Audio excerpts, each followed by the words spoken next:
Wait. How do you pronounce that? Dude, I don't know.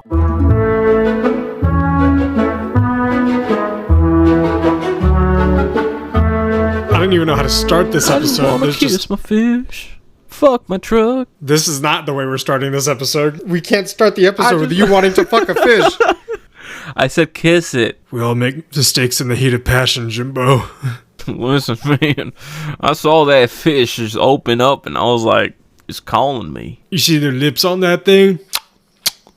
I would have gone farther, but I had to make it to the halftime show. This cannot be the top of the episode. Why not, dude? It's funny.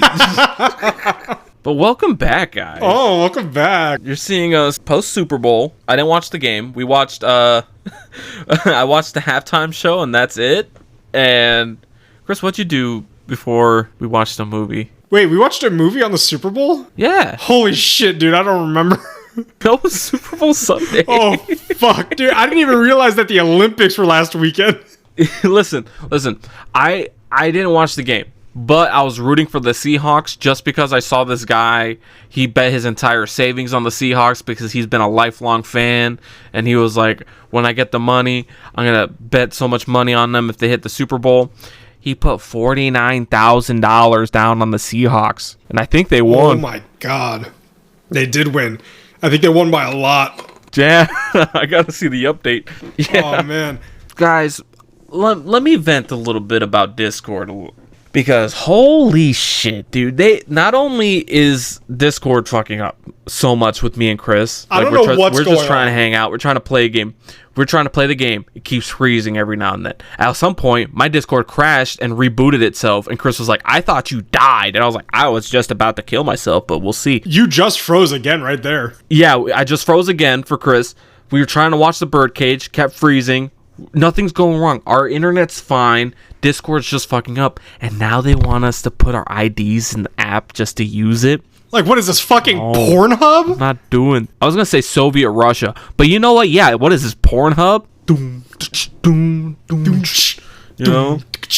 Fuck out of you. Fuck out of you. So, yeah, we're gonna publicly make our switch to something else. Yeah, we don't know what yet, because we don't know what's better out there. But Discord, count your fucking days here at Barely Literate. Welcome back, ladies and gentlemen, boys and ghouls, bookworms and movie buffs, and our phantoms and friends. We haven't said the full thing in a while. I am one of your hosts tonight, Chris. And I'm the other host, Nick. Ooh, and we have a special movie episode for you today. It's a movie that neither of us have ever seen before. A little known movie called what is this? The Birdcage. It's called The Bird Box, right? The Bird Box with Sandra Bullock. Sandra Bulgogi. Sandra Bulgogi. Sandra Bulgogi is a very famous Korean actress. She was in Train to Busan. I don't know if you remember that. She played one of the zombies. She was in the Not So Blind Side. But other than that, before we dive into this, like, I don't know what this movie is, but before we dive into that, what other movies did you watch this week? I actually watched a movie this week, Chris. I actually did. So the movie I watched this week was Teenage Mutant Ninja Turtles Mutant Mayhem. Listen, guys, I don't know what's in the water, but we have been on a Ninja Turtle hyperfixation for weeks. And here's the thing. I'm not, you know what? I redact that statement. It's not a hyperfixation because I'm doing nothing about it. It just keeps appearing. Yeah, same. I was just scrolling Netflix. I was about to play Valheim, and I wanted to put on a movie, and I was like, you know what? Let me watch Teenage Mutant Ninja Turtles. Put that on.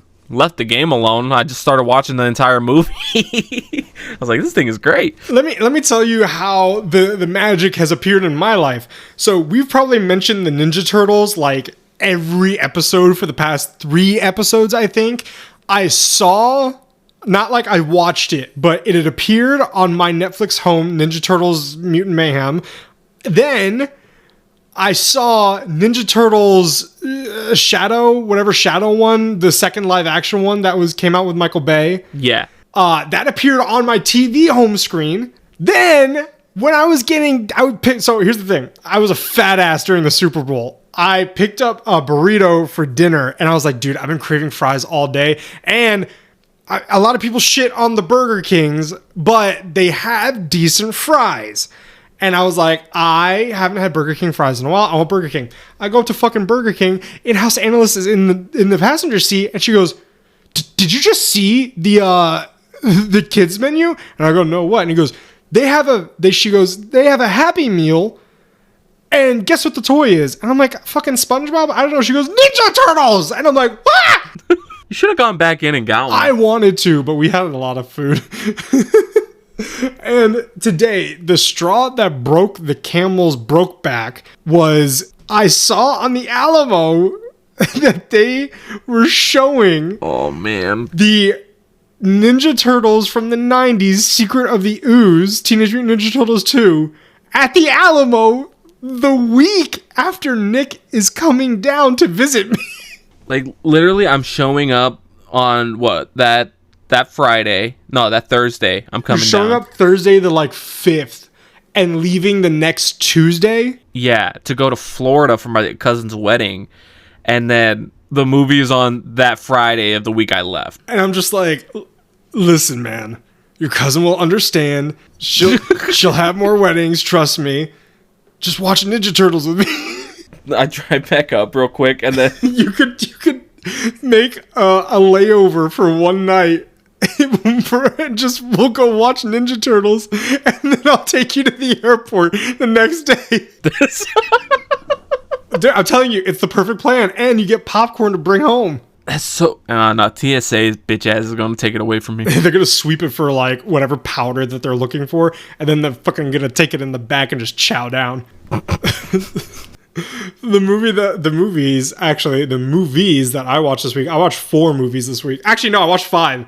No, 4. I watched 4 movies. Damn. I watched The Thursday Murder Club, which is actually pretty good. It was like a whodunit with Helen Mirren, Ben Kingsley, and Pierce Brosnan. So it was a nice Britcom. I saw The Italian Job, which is different from The Italian Foot Job. That's another type of movie.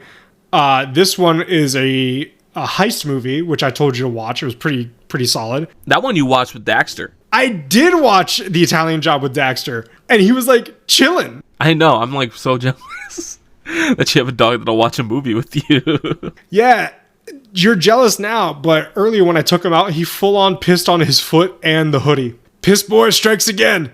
You know what? We had something similar. When Augie got neutered, my dad got him this special onesie that acts kind of like a cone. Yeah, so he can't lick down there. And he pissed all over it because he couldn't hold it. And then he was running around with the piss-drenched onesie that we had to go yank off real quick. Oh my God. And yeah, that stunk.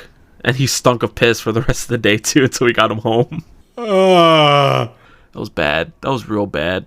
And then the last movie I watched was Pitch Perfect last night. Yeah. You were on a roll for the past couple nights. What are your songs of the week this week? So I don't have a different song of the week from the one that I provided you last time, but I will say I have been on an Eminem binge recently. I don't know why. Eminem. Yeah, I finally got Thriller. I finally got DJ to play Thriller for me. I don't know what the fuck happened. Let me tell you exactly what happened. It was it might have been the night of the Super Bowl, actually. It was the night of the Super Bowl. We had finished the movie at 12:30, 1 o'clock in the morning. And I had to work the next day. You had to work the next day. And I was in my bathroom and I'm like, man, I haven't seen the Thriller music video in a really long time. So I loaded it up and I'm texting Nick because obviously both of us are still awake, but this asshole didn't text me back really. And I was like, hey, I'm chitting. And I decided to put on the Thriller music video. Didn't realize it was a 14-minute long music video. I watched the whole thing on the Jesus toilet. Christ. And I had to turn it down. Yeah, no, legitimately, about maybe halfway through, I realized that in-house analyst was sleeping in the room. And I was like, if she wakes up, she's going to see a beaming light seep under the door in the hallway, in the bathroom, and is just hearing Thriller. Cause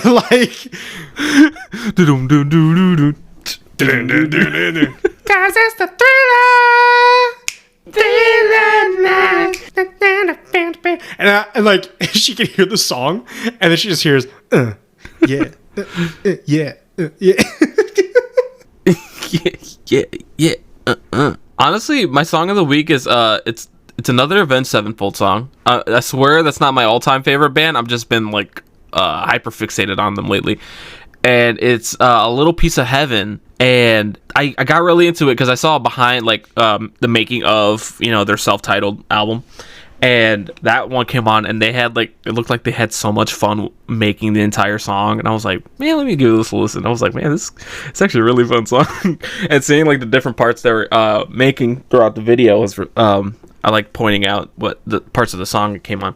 But it's essentially a Danny Elfman type song. Like it sounds like it would be in Nightmare Before Christmas, but it's about necrophilia. So yeah, the whole story goes is like this guy, he's thinking about proposing to his girlfriend. He's nervous about her saying no, so he decides to kill her instead, and then keep her body, and then do things with the body, and then eventually the spirit of the dead girlfriend decides to repossess the body, kill him, and then raise him from the dead, and then they become an undead couple and kill other people.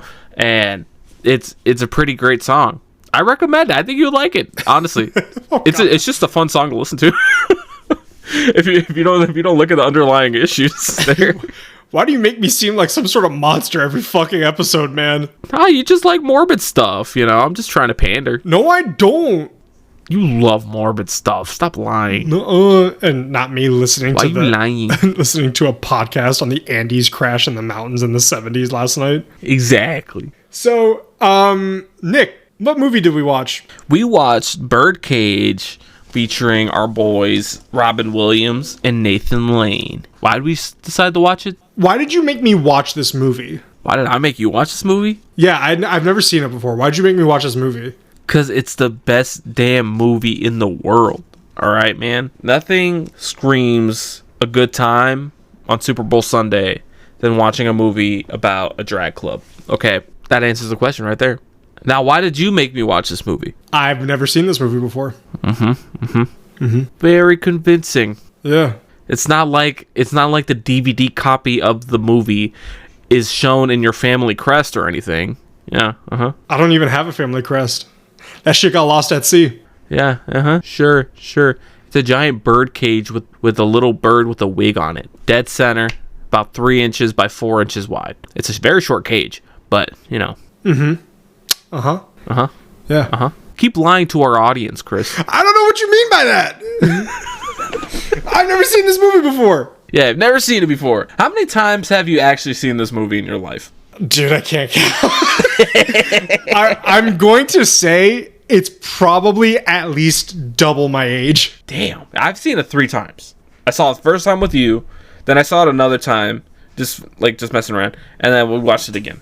I'm sorry, everybody. I've been lying to you this entire time. This movie is not only my favorite movie, but it is my basically entire, immediate family's favorite movie. Oh, yeah. There was a summer when Chris was, maybe 12, where he watched this movie every day. I don't know why specifically 12, but probably. I grew up watching this movie. I have maybe 4 copies of this movie. A legitimate answer. Oh, yeah. I don't know why. Let's get into that. I truly don't know why. I have 2 DVD copies. I have a VHS copy, and I bought a copy on Amazon. That last one, I had an issue with, because I'm like, you 100% already had 2 copies at this point when you got the Amazon one. And then you bought the Amazon one, and I asked you, hey, why'd you get the Amazon one? You're like, I honestly don't know. I can't justify it. I think wait. I think there's 2 reasons. One of them, I think it was actually because of you, because I wanted to show you it, and I didn't have a way to show you it. But Netflix Party was still a thing back then. This still is. So I think I did that. I think we stream watched it together. I also wanted to have it on hand at all time. Just in case my 2 discs and my VHS copy break, I can still watch it on... Oh, power's out. Fuck. Internet's out. I can't watch it. Good thing I have the script on my wall.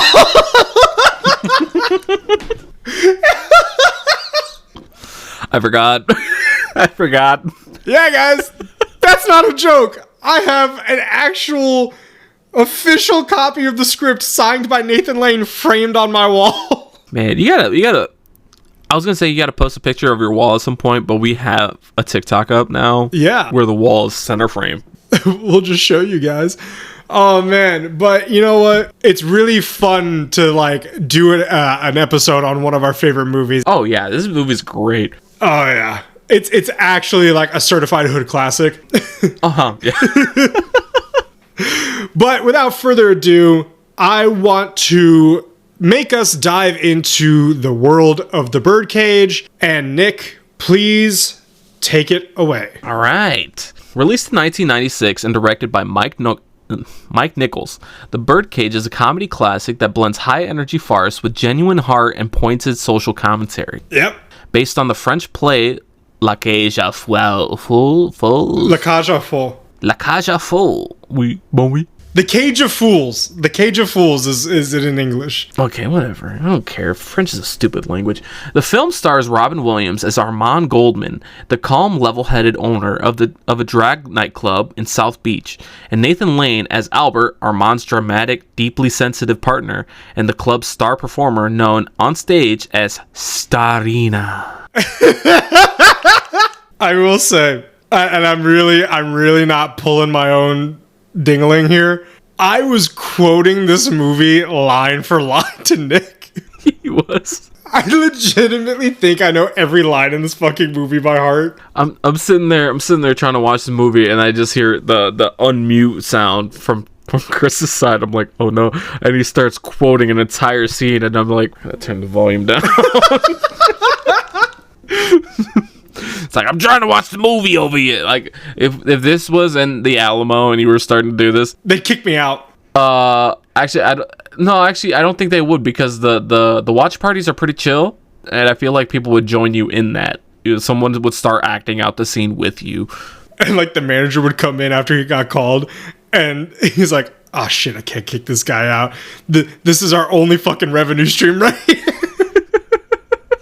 This is our only customer that keeps coming back once a week. All right, we can't kick him out. I'll come back. The story begins when Armand's shitty son, Val, announces that he's engaged to Barbara Keeley. The news comes with an immediate complication. Barbara's parents are ultra-conservative Senator Kevin Keeley, played by Gene Hackman, Rip, and his wife, Louise, played by Diane Wiest. At the same time, the senator is running for re-election while attempting to distance himself from a political scandal, making his public image and the strict moral values more important than ever. So, do we want to explain what the political scandal was? So, okay. So, Senator Keeley, Jackson was getting busy. Oh, fuck yeah, he was. So, Kevin Keeley, like we just said, is like ultra conservative Republican, political party. And he and another senator who was part of the same belief system were founding like a coalition thing. It's the Coalition for Moral Order. It was just something that they founded to like. Ugh. Yeah, I know it sounds a little Nazi-y. We're Christian, but we don't follow the Christian beliefs all that much. We just use to control people. Exactly. So they were founding this thing, and in the middle of them watching TV of a show, like an interview show that they're on, Kevin Keeley, Gene Hackman, gets a call from his your campaign manager's calling, and he says he's got to talk to you. So his campaign manager calls, and he finds out that his partner in this was found dead in the bed of an underage prostitute. Oh my god. And the scene was, because as terrible as that sounded, the scene was so funny, because it's like, he was found with an underage, oh no, prostitute, oh no, who was black, oh no. And it's like, her being black was like the worst part of all this. I'm like, all right, guys, can we have our priorities straight real quick? Hello, Ben. Ready for what? What? Jackson's dead. He died in bed. Whose bed? A prostitute? What? A minor? Oh no. No. And black? What? I don't believe this. I don't fucking believe this. it's fucked up, guys, but it's just oh my god, it's so great. Delivery is so good. Oh man. Oh my god. Also, I hate Val as a character, Armand's son. Because what's up?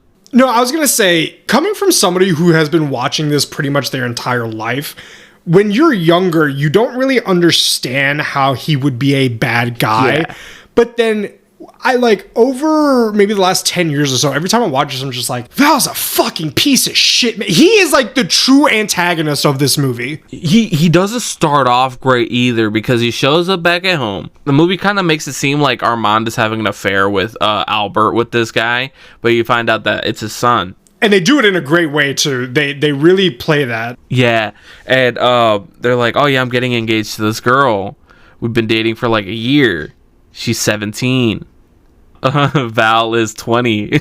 Yeah, so one of the things that's made apparent is that in the scene where he tells his father, Robin Williams, Armand Goldman, Armand responds with, first of all, you're only 20. No, that's too young. And then it cuts to Barbara telling her parents, and the father goes, are you crazy? That's out of the question. You can't get married. You're not even 18. And she's 17. They've been dating for a year, which means he was 19 at most, 18, and she was 16.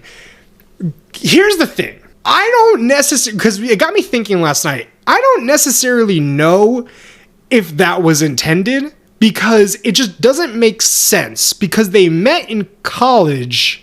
Yeah, you mentioned that while we were watching the movie, that they met in school. Yeah. And it was like, what's school? Because she was in high school, right? And then, I mean, if he was if he went to the same high school as her, okay. But it seemed like he was off in college. I was 17 when I started college. Me too. But I turned 18 a month later. No, wait. So I was 18 before I actually started. Yeah, and again, they started dating when she was 16.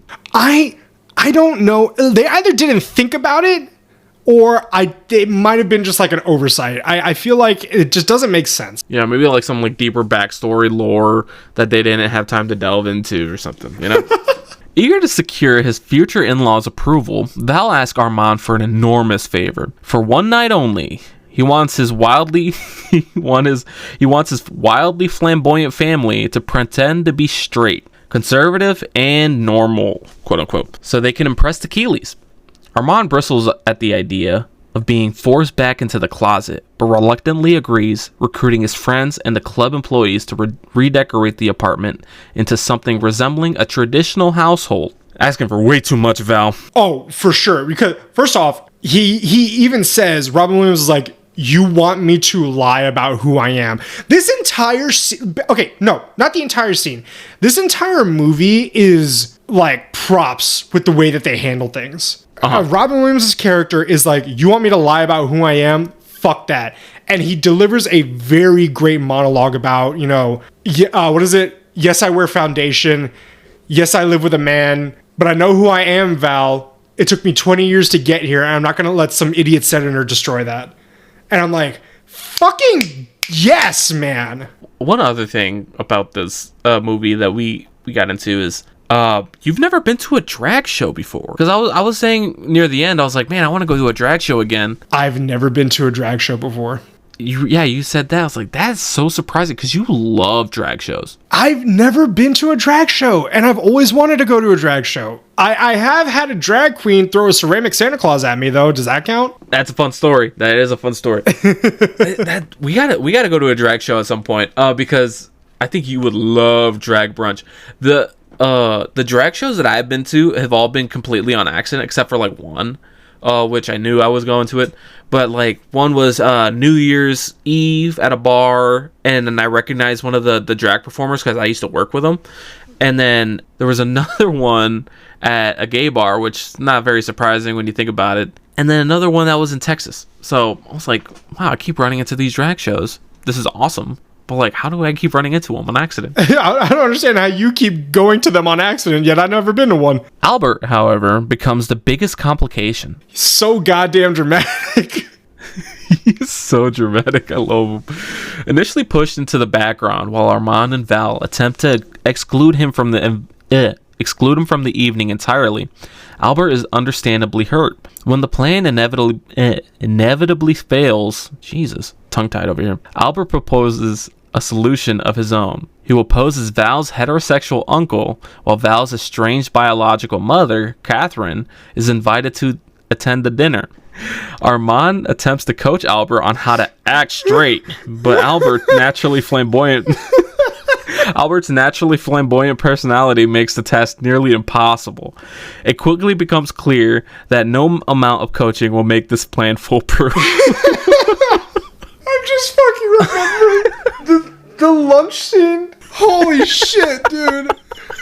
Oh, wait, it's just like you gotta walk like John Wayne, you know, and then so Albert walks like all like crunched up and everything and walks back and then looks at Armand and it's like, too much? And then Armand's like, no, it was perfect. I just didn't realize John Wayne walked like that.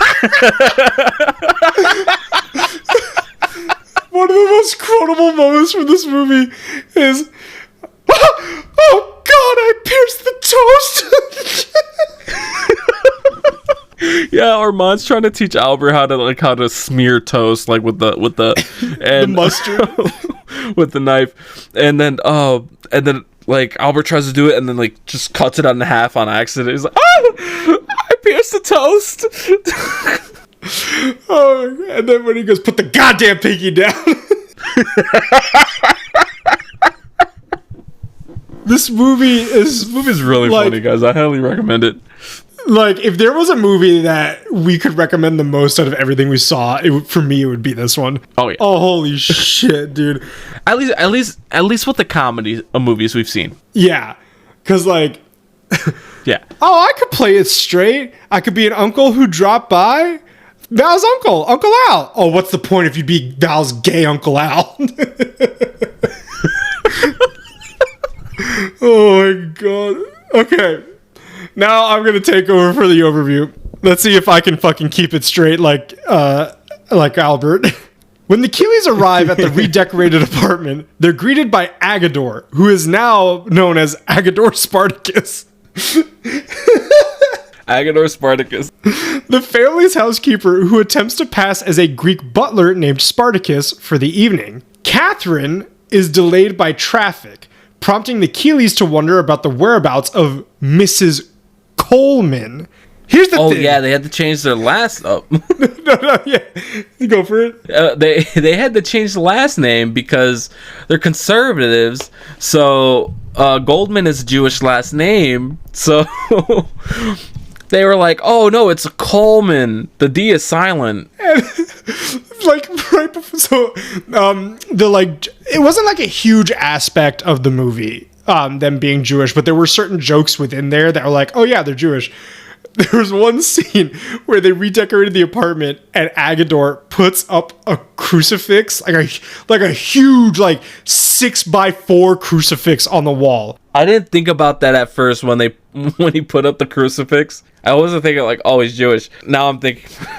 Well, here's what he said. He goes, listen. He goes to the crucifix. Robin Williams goes, listen, I'm not really religious and I'm Jewish, but if things go well tonight, I'd really appreciate it. And then the doorbell rings and Val goes, speaking of Jewish, Barbara told her parents that our last name is Coleman. And Robin Williams turns back to the crucifix and just goes, what? Thanks.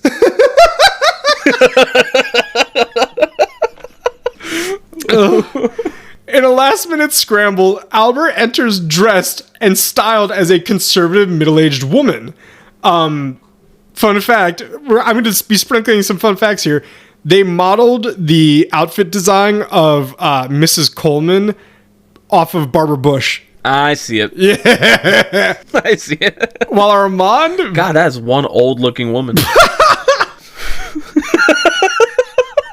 Ugh, fuck. While Armand, Val, and Barbara are convinced the disguise won't hold, Kevin and Louise are completely taken in. It's that drag magic, baby. That drag magic.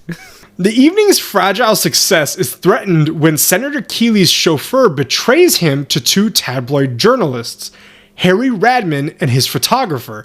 I never caught his name. He didn't have a name. The photographer guy is actually in The Scorpion King, which I always liked. Okay. I imagine during that like road trip segment when they were driving by behind the Keeley's car, one guy's like driving and the other one's like the car's full of like wrappers and snacks, and I'm like, this is me and Chris if we were on a road trip. I know. Like all the trash is mine 100%, but they've been chasing a scoop on the Senator's coalition work. Following the Keeleys to South Beach, they stumble upon the Birdcage, which we didn't say, that's the name of the nightclub, and remove a note Armand left warning Catherine not to come upstairs. When Catherine arrives, she unknowingly exposes the deception, forcing Val to confess the entire scheme and finally acknowledge Albert as his true mother, which, a redemption arc. It's more of like a redemption mound. Yeah, it's like, you know, Val's like, this is my real mom. And I'm like, go kill yourself, man. Like, go, Jesus Christ. I do not like Val at all. Whole movie, he's like, not straight enough. We're not going to convince them. Hey, can you do this? Hey, can you do that? And the whole time, he is just not grateful at all about it. It's like he's talking to them, everybody, like they owe him this.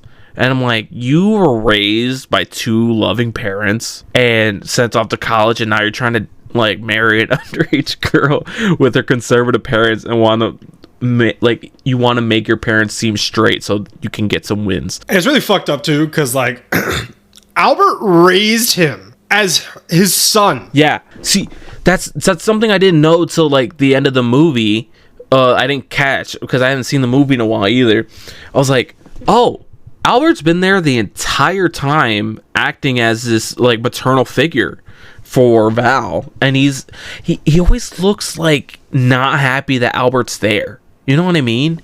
Yeah, like Armand had a one night stand with Catherine, played by Christine Baranski, and she gave birth to Val, and later on Albert and Armand got in a relationship, and Albert raised this fucking kid with him. Like, yeah, I think after she gave birth to Val, Catherine was just not in Val's life at all. So like Albert was the one raising Val. And it wasn't like out of malice. It was a mutual choice between, you know, Armand and Catherine. She couldn't raise the kid. He was in a financial situation to raise the kid. She still wanted the career. So like it was like, I will take care of the kid. Yeah. Also, I had the theory that Armand is like bi, but like leaning towards men too, because he does seem to still be attracted to Catherine in some way. It's just not as much as he's attracted to Albert. I'm not going to get into the ins and outs of like bi and all that. Like the entire movie, Armand never, this is a bunch of lore for a movie that has no lore. Yeah. Like the entire movie, he does not gawk at women. He doesn't really pursue women. It's just this specific woman. I don't know. I don't know. Like, I don't have the knowledge to explicitly say, but fuck it, whatever. I mean, Christine Baranski, I'd go straight for her. I don't know. She's very pretty. Second movie in our episode lineups where she features. Oh, yeah. You fuck it. We should watch Mamma Mia next. Fuck it. Yeah, let's watch Mamma Mia.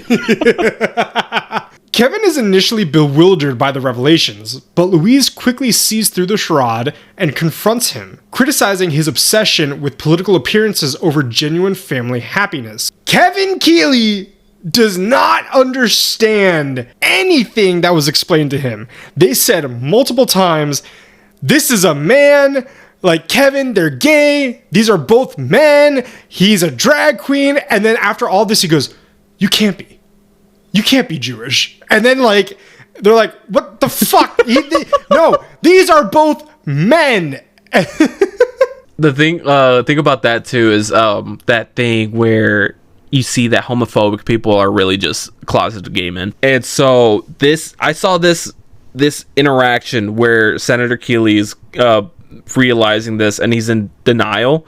It's because he doesn't want to admit the fact that he was attracted to a man this entire time. So his brain is working overtime to try to make him seem like completely oblivious to all of this. because the entire time he's enamored with Albert as Mrs. Coleman. So he's like, oh, she's such a beautiful woman, and she's so like she has so many values. Armand doesn't deserve her. Some European, like, you know, culture something. He doesn't cultural deserve her. She's such a nice lady. Cultural attaché. And the whole time I'm like, damn, he really loves this one. Oh yeah, he was like, shit. You know who you look like? He was Barbara Bush. Oh. That's another.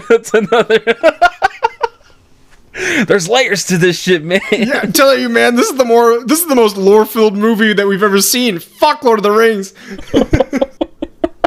Hey now, take that back. This is the Birdcage. I will not take it back. Take it back, man. No. I will tell Gimli. No! As the Keeleys attempt to leave, they're immediately confronted by paparazzi waiting outside. In one final inspired act of chaos, Albert devises a plan for everyone to escape unnoticed. He dresses the entire Keeley family in drag and leads them out through the birdcage itself. Set to Sister Sledge's "We Are Family." I got all my sisters with me. I love the way, dude. If that song goes on for a while, it does, and it's worth it, man. If I could get the soundbite like fully approved by the whatever production company put this movie on, I would totally use the ending where it goes, Robin Williams goes, "Ladies and gentlemen, now that we've come to the end of our show, we'd like to thank you for watching, and just to remind you, you are family too. Please sing along." And then it does that shit. I'd be like, that's the fucking ending of our show right there. The group dances their way through the club and out into the night without incident. Oh, it's so funny because the whole time, Senator Keeley's like, he's like kind of like getting into it as he's dancing out, and then he starts getting insecure because nobody wants to dance with him. He's like, I'm not gonna be the only girl dancing alone. And I'm like, oh. And then he goes like, I told him not to give you this dress. I said that white would make me look fat. Oh man, it's such a fucking good movie. He's so into it. The film closes on a very hopeful note, with Val and Barbara marrying in an interfaith ceremony attended by both families. Now, if you take a closer look at the actual scene, you'll notice that the entire family side of the Keeleys is all very monotone, grays and blacks and stuff like that. And then if you see the family side on the Albert and Armand, colors everywhere, and it's so great. I actually also really like that Armand and Kevin Keeley are wearing the same outfit because they're both part of the wedding party. Yeah. What ultimately elevates the Birdcage beyond pure farce is its emotional core. As Albert grapples with feeling erased and humiliated by the deception, Armand is forced to confront the cost of denying who they are for the sake of acceptance. The inevitable collapse of the lie leads to a heartfelt resolution that celebrates love, authenticity, and chosen family, all while never losing its sharp wit or comedic energy. Not entirely the moral of the story here, what I'm about to say, but you know, it's along the same lines. To be weird is to be free. To be cringe is to be free, guys. Don't be part of these like normie cultures. You like Taylor Swift because it makes you seem cool? Fuck that. Go listen to Avenged Sevenfold, song about necrophilia. Have fun with it. Be a wizard. You know, be whimsical. This world is full, like it is absence of having fun, and it makes me want to die. So you know what? Dress up like a wizard and go to Walmart.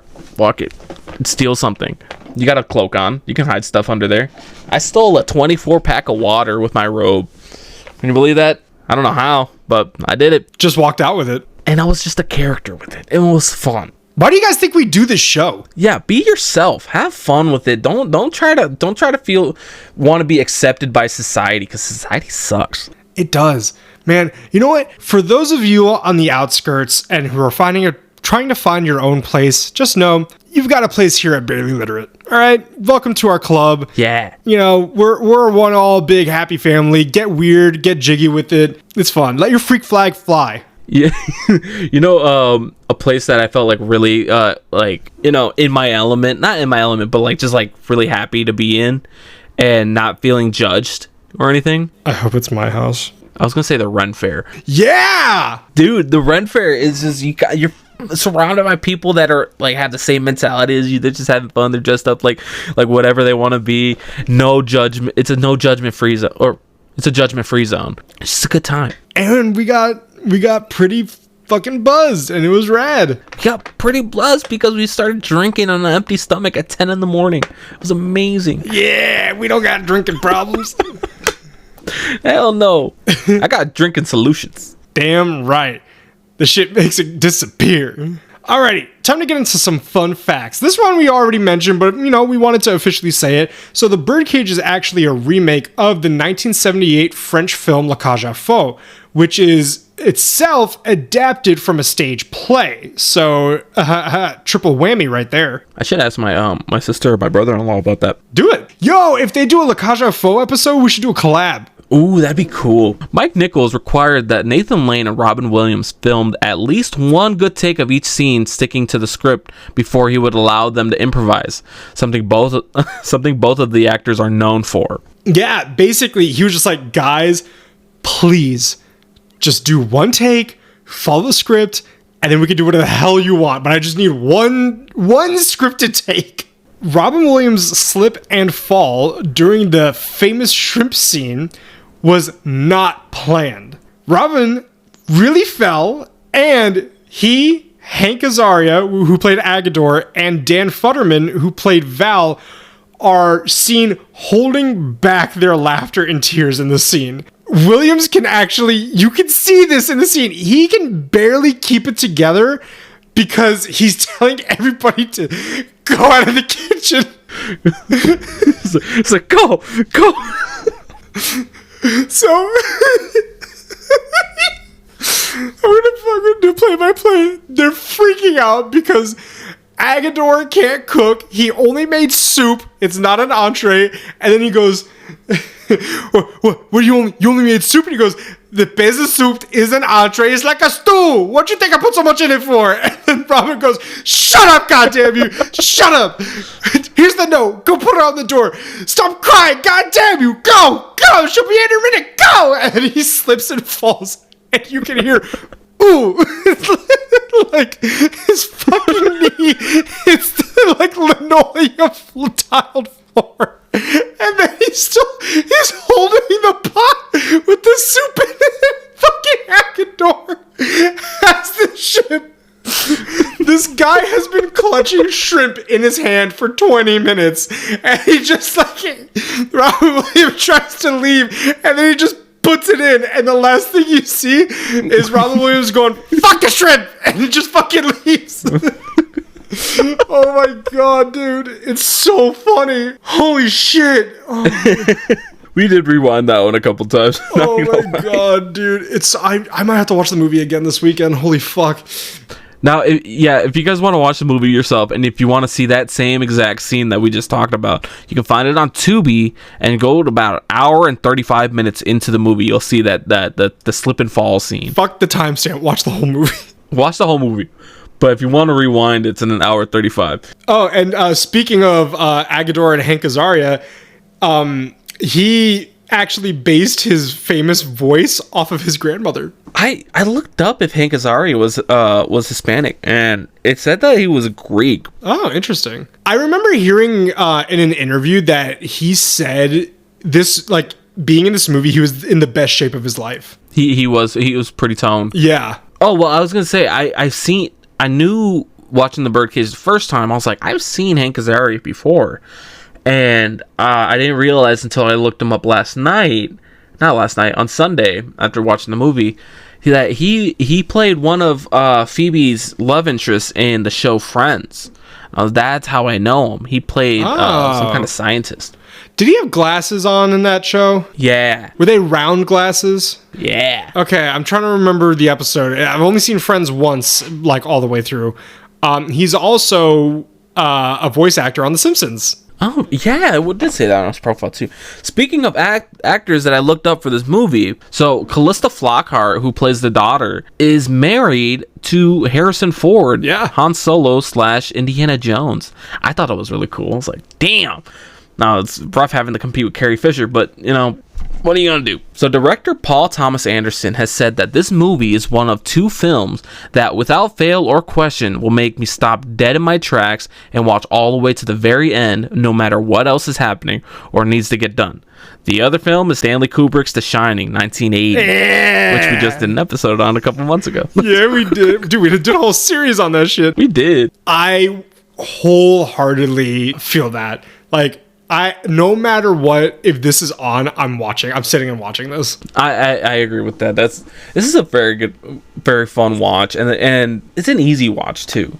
It's a perfect rainy day film. Yeah, it doesn't feel too heavy. Feels just the right amount of drama, comedy, and just, you know, good vibes. All a lot around. of good. The whole movie's like, yes, there's fucked up parts, but the whole movie is really just good vibes.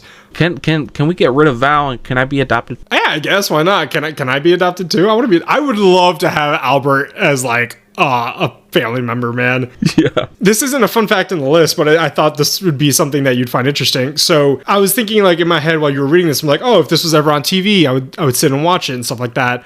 I don't think I've ever actually seen it where it was just playing on TV, but there is a TV version of this movie. Really? Yeah. One of the significant differences is the scene where Hank Agador, is cleaning the pool. In the original movie, he's wearing a very tight pink thong. In the TV version, he's in jorts. He's in Daisy Dukes, yeah. I feel like feels like a very radical change, because we need Hank Azaria in a thong. Okay, that thong is very important to the story. It is, because Val goes, he sees Hank Azaria with his Walkman, like, cleaning the pool in this thong, and he's like singing, and then he's like, Dad, do you think we could hire a straight maid for tonight? And then everyone just goes, there are no straight maids in South Beach.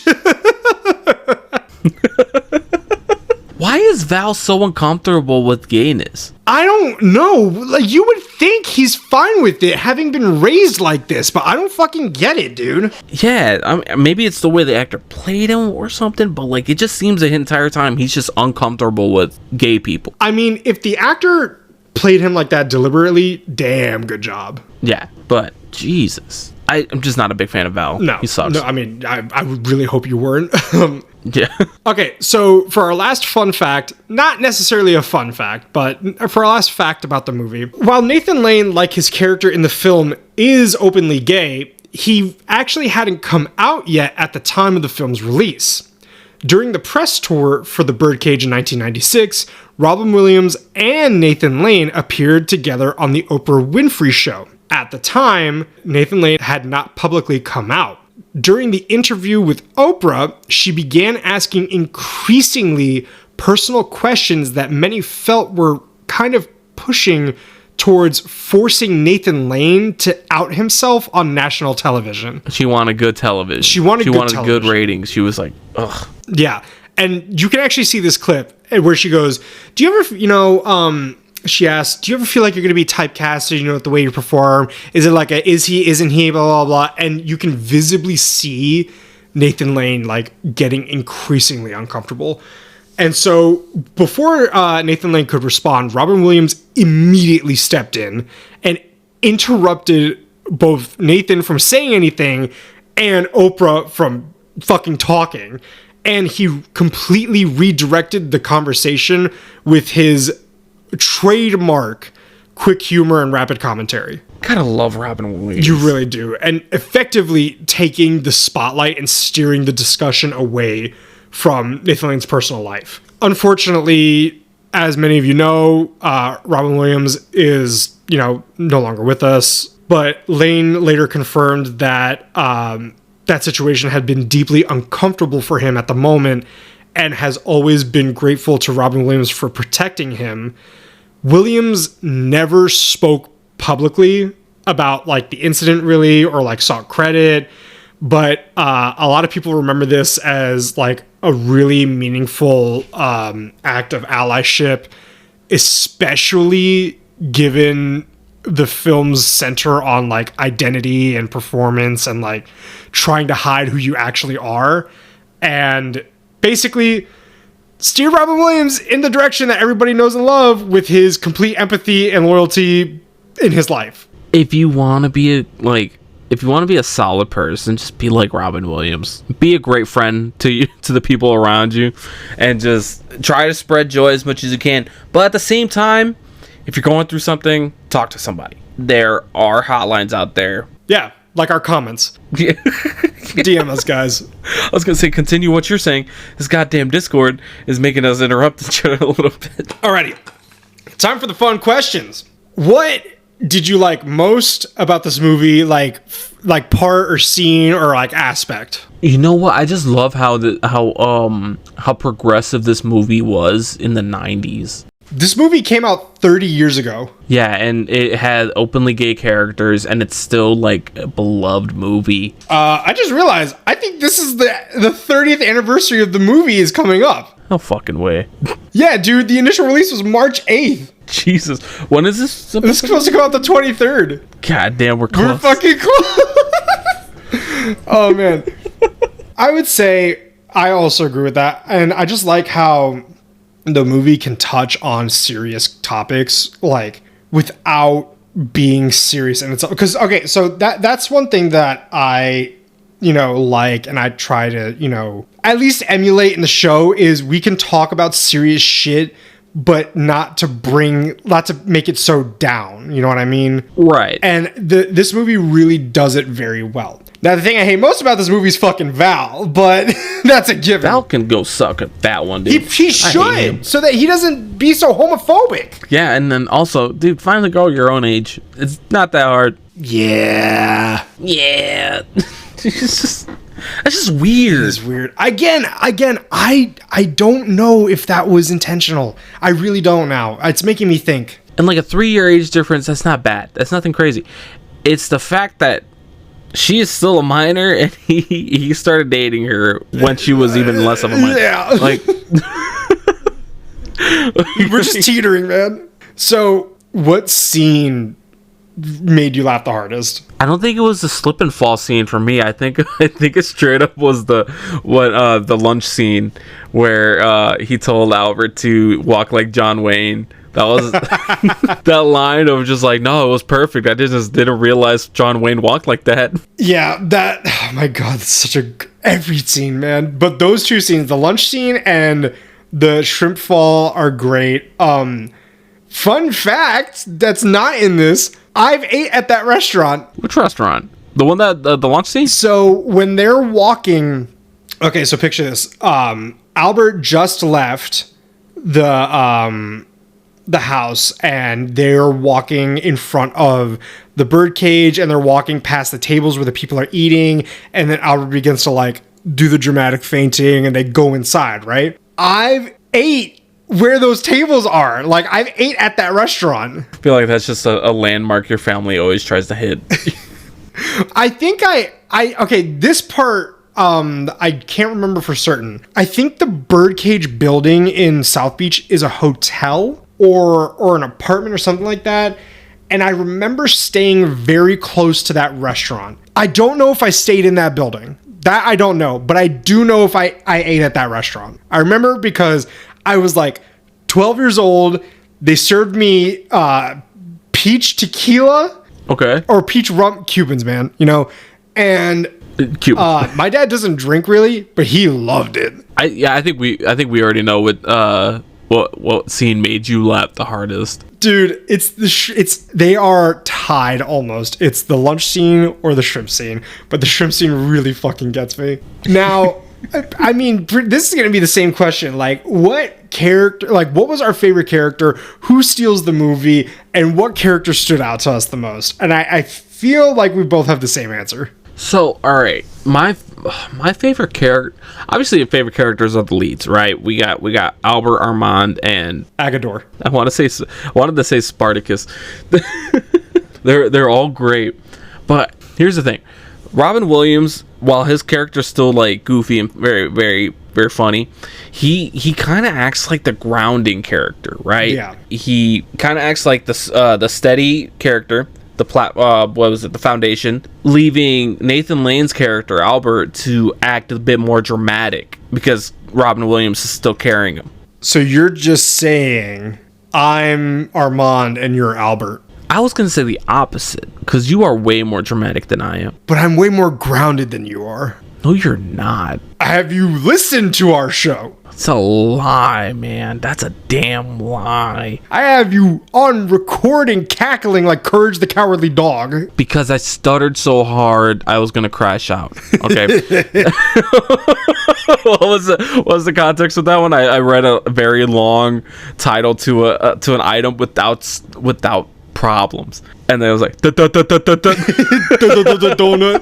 but yeah, like Albert was able to be more dramatic because Armand is grounding him, and then Agador Spartacus, I'm just blanking on his name. I'm just thinking Spartacus the entire time now, but Spartacus is just him. He's just going around doing his thing, and he'll steal a scene or two, or just be in the background being hilarious. Armand, why won't you let me be in the show? Are you afraid of my Guatemalaness? Your what? My Guatemalaness, my natural heat. You're afraid I'm too primitive to be on the stage with your little estrogen rockets, right? Yes, I'm afraid of your heat. Who are your favorite characters? I'm going to cheat like you did, and I'm just going to say, like, the trio. The trio of the three just play off each other. So Val can suck a dick. And here's what I'm saying. You know, we obviously don't agree with, you know, the Kevin Keeley's views and all that shit. But man, was he funny at certain points. He was... Oh, yeah. He killed it. There's a reason Gene Hackman was known as, or is known... He's very funny in a satirical way. Yes, like... He just plays an overly conservative Republican so well that it's so funny. And there are certain parts of it where he's just deadpan hilarious. Like that one scene when he's first talking to Armand and Albert, or no, Armand and Val, about his drive down from Ohio down to Florida. And he was like, yeah, Ohio's foliage, and then Pennsylvania's foliage is pretty good too. Do you remember when Val goes, yeah, actually, my father's holding up his glass to a toast of us right now. And he goes, hello, Barbara darling. Here's to your future. Shit. Sorry, dear. I broke my glass. That was not your toast. He clinked the glass on the phone. It's like, fuck. Oh my. You know what? I was so close to watching this in bed tonight. Oh my God. I think this is answering our next question. How well does the humor hold up after 30 years? Have you listened to us? We're fucking dying here. Now, granted, this is the third time I'm watching the movie, and I'm still dying over it. Chris is like probably at 50 right now. It's just one of those movies that makes you laugh no matter what. It really is. Now, speaking of that 30 years, do you think the film's message about authenticity and acceptance still resonates today? Not like the value of like, you need to be authentic, you need to accept yourself. I'm saying like, the way it did it, do you think that still holds up? I still think it does. I think this movie is still very relevant today. And I think more people should watch it so they can absorb the message from this movie and accept more people for who they are. Just like they don't need to be a straight conservative person for them to have your respect. I'm so hesitant to say this, but guys, have your own values. Just don't be assholes. Yeah. I feel like it's a basic kind of understanding of how you should act in society. Don't be a dick. How you should be a fucking human being. Yeah, just don't be an asshole. Mind your business. Well, be mindful of the business you're minding. Does that make sense? Be mindful of the business you're minding. I don't know, dude. Discord's so fucking laggy that you are saying something and then 20 seconds later, I see your mouth moving. So how about this? I'm not tolerant of anything. Fuck you, Discord. Fix your shit. No, don't fix it. We're out. Honestly, do whatever you want with it. I'm not gonna be there to see. We're gonna test TeamSpeak after this shit. Yep. God, I hope they don't still plan to go public, because they're gonna be losing a lot of users. Now I gotta ask you, this is kind of like a two-part question. One, how many like LGBT plus movies do you think like you've seen? And not like, oh, there was a gay character in the movie, or, you know, there was an LGBTQ character in the movie. Like, the movie itself was really like about that. You know what I mean? Oh man, what was this one? Shit, hold up. Okay, I think I've seen straight up two that I can think off the top of my head. You want to guess it? I feel like the one that I'm about to say you've probably never heard of, so I really don't know if that's the answer. Say it. Is it Tu Wong Fu, Thanks for Everything, Julie Newmar? No. Oh, shit. Okay. It is Bottoms. Nah, I didn't see that. I think you would. It's a really funny movie, but that one is essentially two seniors in high school, and they both really want to they want to try to fuck somebody before they graduate, and they're both lesbian, so they're trying to think of how they can pull these girls, and they're like, oh, let's make a fake fight club in gym. Oh, this came out recently. Yeah, and they're like, let's try to hook up with somebody through the fight club, and then they just goes off the rails near the end. And for me, I think I've seen the Birdcage. I'm counting Rocky Horror. Yeah, that makes sense. Tu Wong Fu, that one's a really good one. That was another drag queen movie, actually. I think you might like that. Oh, is that one? There's another one with what's his name? Wesley Snipes, Patrick Swayze, and John Leguizamo. That's Tu Wong Fu. Yeah. Oh, okay, I've seen clips of that one, and I want to watch. It's really fun. I own it. We should watch it. Okay, I'm down for that. Okay, so we've seen a couple. Where do you think this ranks on the levels of LGBTQ movies that are made? Personally, I think it ranks very high for me. I think it's the best ones that I've seen. Yeah, I think so. It of course there's exaggerations with stereotypes, but I think it really does represent the community very well. So in a similar fashion, I would say that we've probably seen more Robin Williams movies that we can immediately think of. Mm-hmm. Where does this rank for you on Robin Williams movies? I think it's gonna rank number 1 for me because the only other one is Jumanji. Wait, Aladdin, Doubtfire, Jumanji, fucking Flubber, dude. Oh, Hook. No, I still think it ranks number 1 out of all of them, though. Oh, we should watch Hook. We should watch Hook. I've never seen what's that one movie he's in with Matt Damon? Oh, fuck. I always get the two names mixed up. It's either Good Will Hunting or Dead Poet Society. I heard that one's really good. I want to check that one out. Ladies and gentlemen, as we come to the end of our show, we'd like to thank you for listening. And just remember that you are family too. What is our final rating of the movie? On a comedy standard, I'm giving it a 5.